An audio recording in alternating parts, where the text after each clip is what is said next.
Ее казнили почти 500 лет назад. Но говорят, что она до сих пор гуляет по Тауру, держа в руках собственную голову. Можно было бы решить, что это просто старая легенда. Но тогда почему в Англии подобные истории встречаются буквально на каждом шагу? Ее имя Анна Болейн. Вторая жена короля Генриха VIII. Женщина, ради которой английский король разорвал отношения с Римом и навсегда изменил историю своей страны. Но спустя всего 3 года ее обвинили в измене и казнили в лондонском Тауре. С тех пор прошло почти 5 веков. И все это время не утихают рассказы о том, что ее призрак до сих пор появляется в крепости, где закончилась ее жизнь. Здравствуйте, друзья!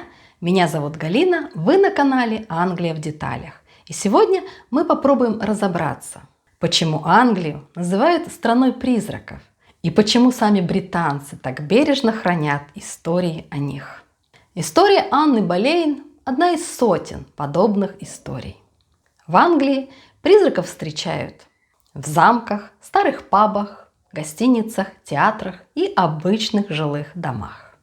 Почему именно здесь их оказалось так много? Почему не Франция, не Германия, не Италия, где древности ничуть не меньше?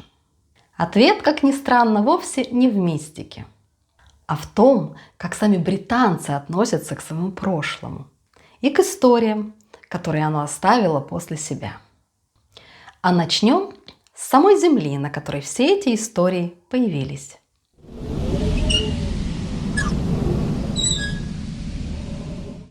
Англия – относительно небольшой остров, на котором за 2000 лет произошло удивительное количество событий. Здесь сменяли друг друга кельты, римляне, саксы, викинги и норманы. Были войны, казни, эпидемии, и каждая эпоха оставляла после себя новые легенды. А когда столько историй сконцентрировано на одном месте, невольно возникает ощущение, будто прошлое просто не помещается в земле и время от времени прорывается наружу. Есть еще одна причина.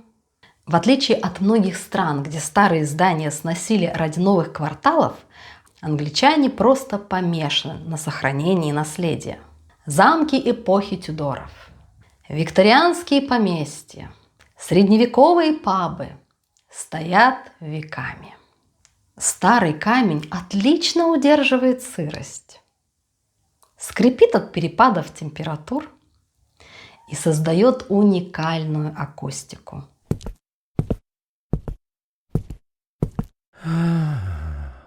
Или показалось? Но был еще один неожиданный поворот.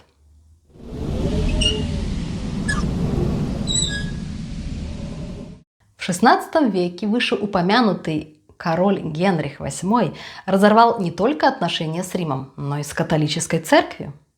Он провел реформацию, создав англиканскую церковь. Это колоссально повлияло на призраков. Католики верили в чистилище. Место, где души застряли между раем и адом. И откуда они могли просить живых помолиться за них. Англиканская церковь отказалась от учения католиков о чистилище. Теперь душа шла строго либо в рай, либо в ад. Но люди-то продолжали видеть странные силуэты. Если чистилища нет, то тогда кто бродит по замкам? Одни богословы считали, что это демоны, принимающие чужой облик. А народная культура решила, что это души, которые не принимает ни небо, ни земля из-за страшных грехов. Есть еще одна особенность британской культуры.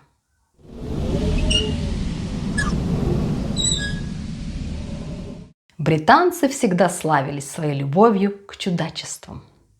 Иметь собственного призрака в фамильном замке или старинном доме – это предмет добродушной гордости. Для многих домов призрак был скорее Каспером, чем чудовищем.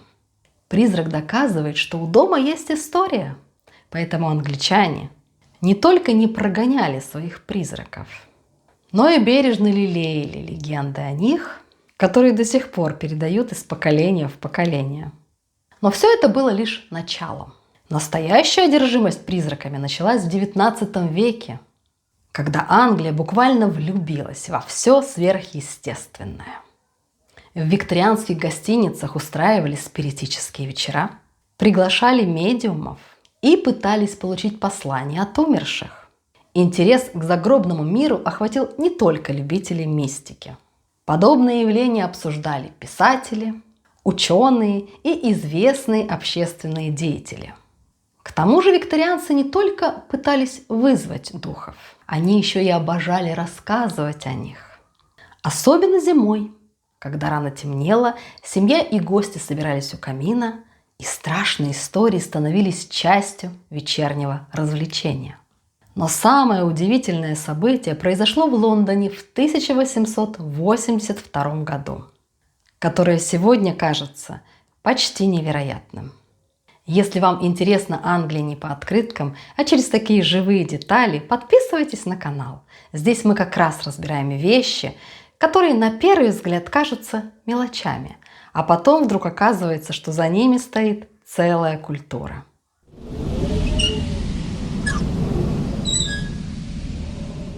Вместо того, чтобы спорить, существует ли привидение, группа ученых, философов и общественных деятелей решила исследовать этот вопрос научными методами.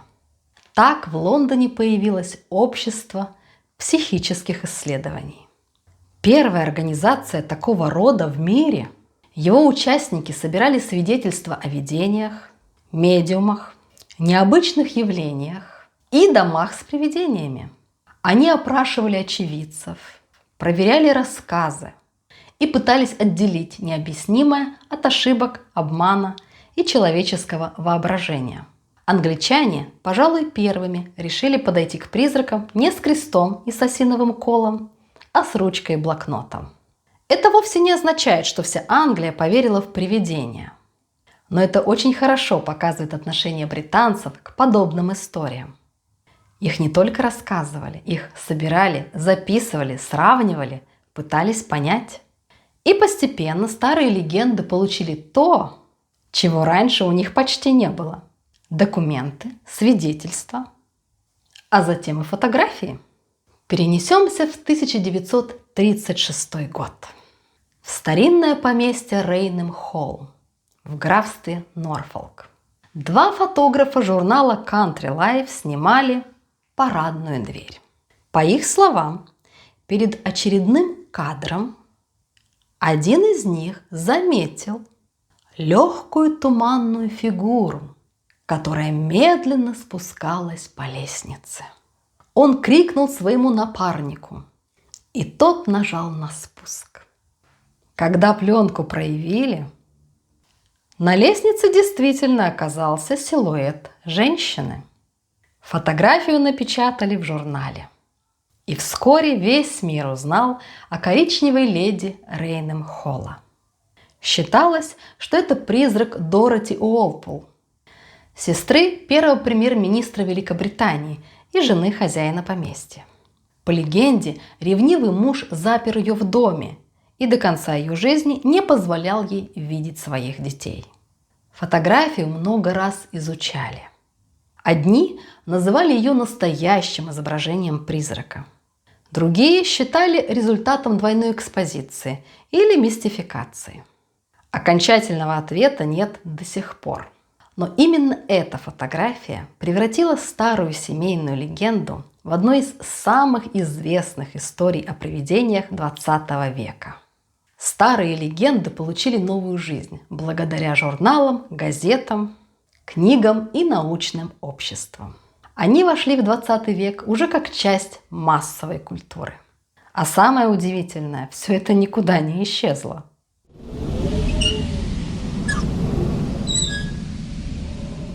Казалось бы, после Второй мировой войны, развитие науки, появление телевидения и интернета, подобные истории должны были незаметно исчезнуть. Но в Англии произошло прямо противоположное. Сегодня здесь существуют десятки старинных гостиниц, где вам совершенно серьезно предложат переночевать в комнате с привидениями. Есть пабы, хозяева которых рассказывают о призраках прежних владельцев и посетителей. Во многих городах вечером проходят экскурсии по самым населенным духами улицам. Но, пожалуй, самый известный пример – деревня Плакли в графстве Кент.